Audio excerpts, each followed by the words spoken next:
সালাতে দোয়া কবুল হয়। সালাতে দোয়া কবুলের তিন জায়গা। একটা হচ্ছে তাকবীরে তাহরিমার পরে আমরা সানা পড়ি না, আমরা তো একটা পড়ি।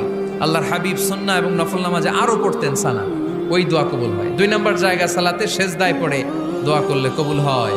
আকরাবু মা ইয়াকুনুল আবদু মির রাব্বিহি ওয়া হুয়া সাজিদ ফাকসিরু ফীহি দুআ। বান্দা যখন সেজদায় লুটিয়ে পড়ে, বান্দা আল্লাহর সবচেয়ে কাছে চলে যায়। কিন্তু বিশ্বনবী বলে, সেজদাটা তোমার রবের কুদরতি পায়ের উপরে পড়েছে। সেজদায় পড়ে দোয়া করেন। সালাম ফিরানোর আগে বিশ্বনবী দোয়া করতেন, লা ইউসাল্লিমান্না আহাদুকুম হাত্তা ইয়াতাআওয়াযা মিন আরবা'a।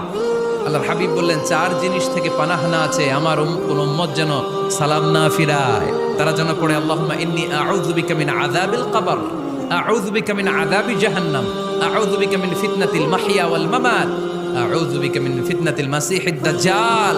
আল্লাহ কবরের আযাব থেকে বাঁচাও, আল্লাহ জাহান্নামের আগুন থেকে বাঁচাও, আল্লাহ জীবন